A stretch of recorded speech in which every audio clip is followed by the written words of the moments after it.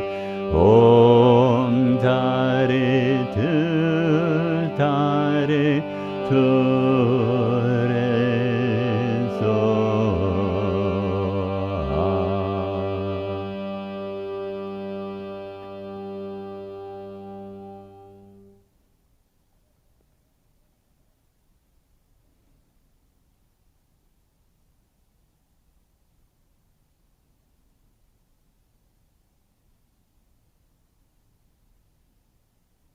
And just resting in the divine embrace, embraced by the mantra, embraced by the pure light of consciousness, suffused with love and compassion. It illumines all our experience, every thought, every sensation. If we shift our attention from those things to the consciousness that illumines all, we can come back to the truth of who we are, the boundless, all-embracing, all-loving, compassionate consciousness.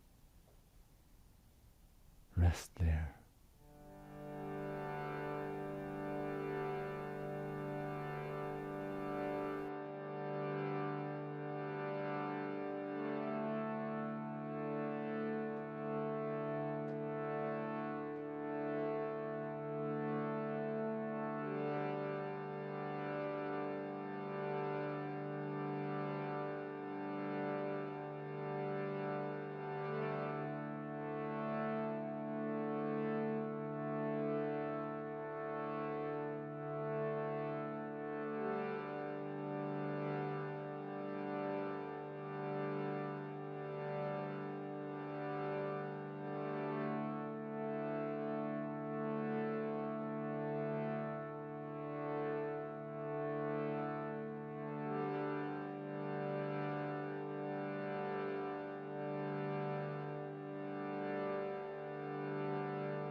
We end with this prayer.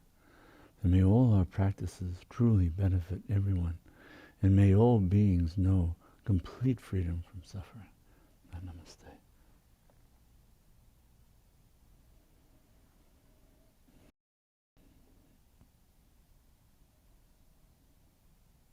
So taking refuge in mantra, the throb of your own sublime nature,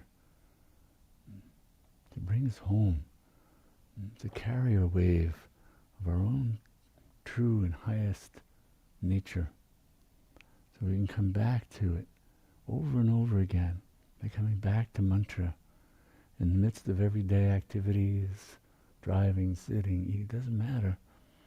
That throb of the infinite, well, it's already there. It's already pulsating in the depths of our being, arising from the infinite, and then, emerging into ordinary consciousness as a sound form, a word form. But before it reaches there, it's got a subtler form, an even more powerful form, a throb of consciousness, a throb of the awareness of, I am that, I am all that is, and all that is my own self. A throb of the loving consciousness that embraces all as its own self. That's what we come home to through the power of practice and mantra, of sitting in the stillness then of the spaciousness of being, that spaciousness of awareness. That mantra opens for us to really take refuge in, to come into this sublime state of rest in that. So keep coming back to that. I want to thank you for bringing your divine nature to this evening, bringing the power of your practices, your commitment to practice, and then carrying the gifts of practice into the world and sharing that in whatever ways one might do that. So thank you for that. And thank you for the many ways you support Anamkar and sharing the e-newsletter and donations, taking the courses. We have the course coming up soon, just over 2 weeks. The course, the contemplation meditation course on Kali's Bazaar will be starting, and we still have some spaces left in that. If anybody's interested, you can sign up for that. The information is on the website and in the e-newsletter. So I look forward to seeing folks for that. We'll be starting that on Sunday, April 3rd, and it'll run 8 weeks, and each session will be an hour and a half long, so a bit longer than the last course that we ran. And in fact, it's going to be 12 hours in total. The last course was 6 hours, so people were asking to have more time to get into the contemplation and the discussion. So we're expanding the offering in this next course. So I hope you'll be able to join us for that. So with all my heart and with all my love, I thank you for being with us this evening, and I look forward to seeing you in 2 weeks. Namaste.